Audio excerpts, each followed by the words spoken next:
Bonjour à toutes et tous, je suis ravie de vous retrouver dans cette nouvelle vidéo pour vous parler de l'ange qui va régir du 18 au 23 septembre. Pour toutes celles et ceux qui sont nés entre le 18 et 23 septembre, eh bien l'ange Ménadel est votre ange physique, c'est-à-dire votre ange gardien. L'ange Ménadel porte la vibration numéro 36 dans le calendrier angélique des 72 anges de la Kabbale, et il est le 4e ange de la famille du royaume des 8 puissances. Je vous souhaite à toutes et tous un heureux anniversaire. Alors la famille des puissances, ces guerriers de lumière témoignent de la force, de la puissance divine. En leur présence, l'énergie se manifeste dans son impulsion dynamique, sans être gaspillée en énervement ou en colère. Les puissances favorisent la fermeté dans l'action associée à une maîtrise des instincts. Ils apprennent à s'affirmer, à se gouverner et à s'assumer. Grâce à eux, tout être bénéficie d'une certitude intérieure qui lui permet de maintenir son cap sans se laisser déstabiliser par les turbulences extérieures. Ces anges sont aussi en lien avec la justice divine. Ils veillent à ce que chacun ne reçoive des présents de la vie que proportionnellement à ses mérites. La couleur attribuée aux puissances est le rouge qui incarne l'énergie vitale, le courage et la volonté. L'ange Mélaël est l'ange enraciné. C'est l'ange paisible d'attachement, racine et de conservation d'acquis. De longue date, il influence positivement la vie active et permet de retrouver les personnes ou les objets. Cet ange est porteur d'une essence importante à notre époque, le travail. Il nous fait prendre conscience que notre travail intérieur d'élévation et de connaissance découle le travail extérieur attractif et lucratif. Cette énergie permet d'obtenir un travail honnête qui correspond à sa valeur. Elle aide à comprendre l'unité de son travail et à l'aimer. Elle fait découvrir sa vocation et réaliser ses ambitions professionnelles. C'est l'ange des employés et ouvriers et de tous ceux qui œuvrent pour le bien de l'humanité. Il fait prendre conscience du besoin de s'améliorer constamment, ce qui mène à une libération progressive, intérieure et extérieure. L'ange Ménadel nous donne le courage de faire tout d'abord un travail intérieur et puis ensuite un travail extérieur, car il nous permet de trouver la fonction idéale pour nous adapter à nos possibilités, à nos réels besoins et nos talents cachés. C'est pour cela qu'il nous faut faire tout d'abord ce travail intérieur. Trop de gens s'investissent dans un travail ou une tâche qui ne leur correspondent pas, simplement parce que d'autres ont réussi dans cette voie et qu'ils ne veulent suivre leur exemple pour atteindre la réussite.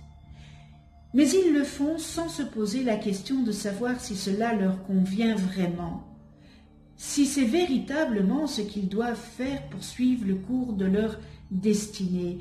C'est pour cela que bien souvent certaines personnes échouent là où d'autres semblent réussir sans trop de difficultés. En fait, elles rament à contre-courant sans même s'en apercevoir et pensent que plus elles fourniront d'efforts, plus la réussite se présentera au bout du chemin. Mais à long terme, les éléments auront raison d'elles et elles se verront obligées de renoncer parce que leurs forces les abandonneront. Et ce n'est qu'après maintes péripéties et autres déconvenues qu'elles laisseront enfin ce chemin hérissé d'épines qu'elles n'auraient jamais dû emprunter. s'il leur reste encore quelques forces et si leur discernement s'est aiguisé, elles trouveront enfin la voie qui leur était destinée pour se rendre compte, émerveillées, que celle-ci est une montée douce vers leur apothéose, sans heurts, sans ronces, qui les déchire.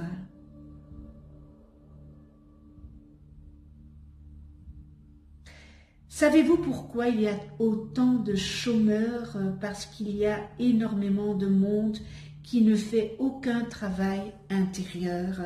Et ça, cette source, elle est de la lumière, du soleil de lumière. Le travail extérieur n'est que le résultat du travail intérieur semé, extériorisé. Comme la société actuelle n'a pas envie d'évoluer, elle se laisse aller, vit dans ses peurs, dans ses critiques, ne fait aucun travail d'intériorisation pour aller chercher la cause première. Alors, il y a du chômage. Savez-vous qu'il y aurait du travail pour tout le monde aujourd'hui si mes multinationales n'essayaient pas de tout robotiser, de tout faire pour que tout aille de plus en plus vite et de plus en plus mal fait? La conscience du travail n'est pas dans ces multinationales. La rentabilité est trop forte. Si le travail était correctement fait avec amour pour donner exactement la même chose, il faudrait employer tous les chômeurs. Il y aurait vraiment du travail pour tout. Mais il n'y aurait pas d'argent pour les payer. C'est une croyance, car il y a aussi beaucoup d'argent, mais seule une partie du monde récolte cet argent, une toute petite partie du monde, alors qu'une grande partie n'a rien. Cela fait partie de l'injustice actuelle, qui sera réglée bientôt. Le monde est en train de changer. Le diktat mondial sera bientôt écrasé. Vous devez faire votre travail intérieur avant de pouvoir faire votre travail extérieur, c'est-à-dire de pouvoir éliminer tout ce qui pourrait vous gêner dans votre travail. Le travail intérieur, eh bien, c'est l'analyse, analyser chaque énergie angélique et de vérifier si oui ou non vous l'avez intégrée. Ensuite, lorsque vous voyez quels sont les anges manquants, vous pouvez appeler les énergies les unes après les autres et elles viendront à vous. Tout cela est parfait dans l'organisation. Lorsqu'il arrive un défaut, toute la structure est évidemment chamboulée. Nous essayons de remplir, de réparer ce défaut le plus rapidement possible. Nous sommes vraiment avec vous pour que vous puissiez faire ce travail enrichissant, plein d'énergie. Je vous encourage vivement à toutes et tous à faire ce travail intérieur. C'est tellement important. Alors, Ménadel, l'alchimiste, la famille et la cellule de base de la société, c'est le cadre dans lequel se rencontrent toutes les âmes qui avaient débuté des expériences ensemble dans des vies antérieures. Les rapports qui les unissaient pouvaient être agréables comme désagréables. Deux âmes choisiront d'être sœurs pour continuer ou pour achever des expériences d'amour ou de haine. Elles furent peut-être mari et femme dans une vie antérieure et dans cette vie, elles décident d'être frères et sœurs, cousins ou cousines, nièces ou neveux, tantes ou oncles. Et dans ce cas, la nécessité karmique peut expliquer certaines proximités des âmes dans une même famille. L'alchimiste, la famille est comparable à un atome.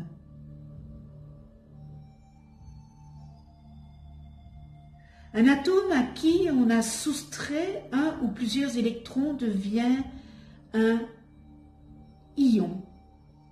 Et l'ion est instable. Il s'unit à n'importe quelle autre substance. Son instabilité est telle qu'il peut s'unir à n'importe quoi. Dans l'atome famille, le père, c'est le noyau central. La mère, les neutrons et les enfants sont les électrons. De même que les particularités de la famille avec tous ses secrets. Une famille qui s'ionise est une famille qui ne sait pas garder ses secrets. C'est cette famille qui exporte les données fondamentales de la famille vers l'extérieur. Un père ou une mère adultère exporte l'énergie de la famille et la déstabilise. Une telle famille perd une partie de sa protection naturelle. Un père, une mère, un enfant qui divulgue un secret de famille ionise l'atome familial et le fragilise. Pour que votre société fonctionne en harmonie avec les principes divins, il faut accorder à la famille une formation qui puisse faire d'elle son socle. Tous les programmes de vos télévisions, de vos radios et toutes les formations que vous donnez à vos enfants dans vos écoles doivent tenir compte d'abord de l'équilibre familial. Si vous ne fonctionnez pas ainsi, vous réaliserez de profondes réformes, ferez de gigantesques efforts qui, en définitive, ne produiront aucun résultat apprécié, ni appréciable.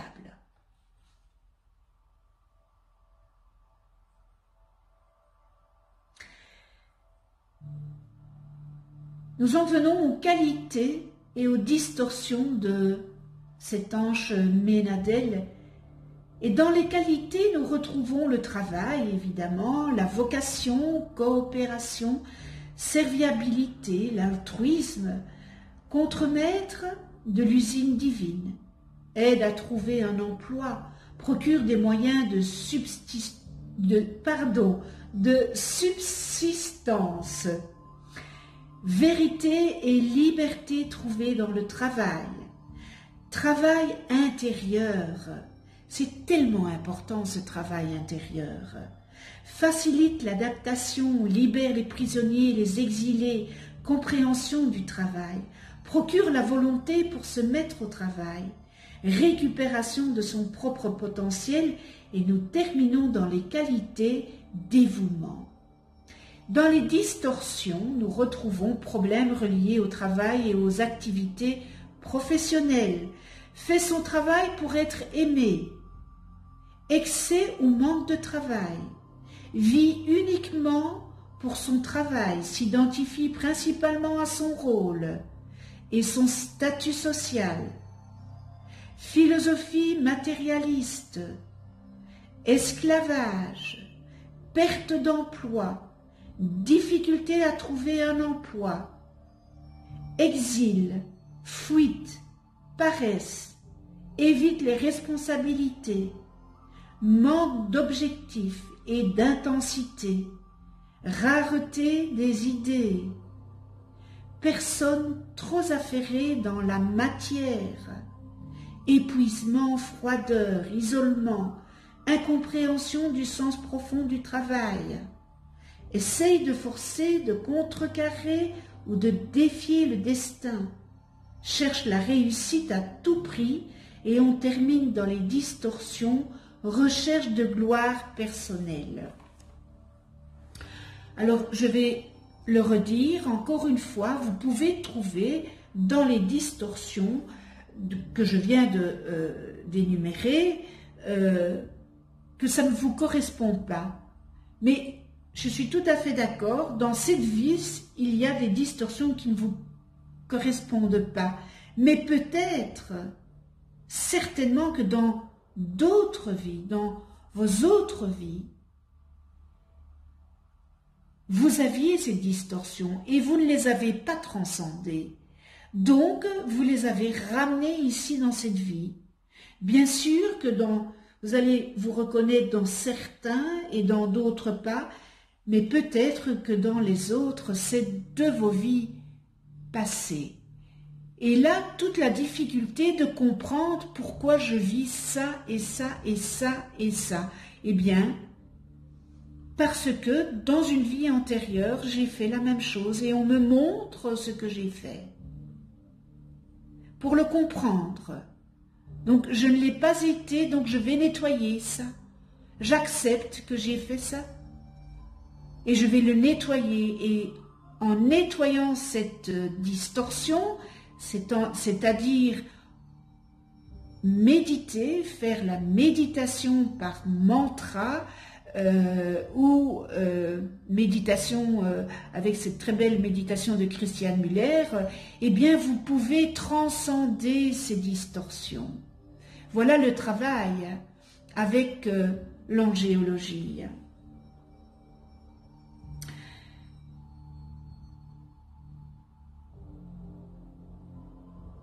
J'ai oublié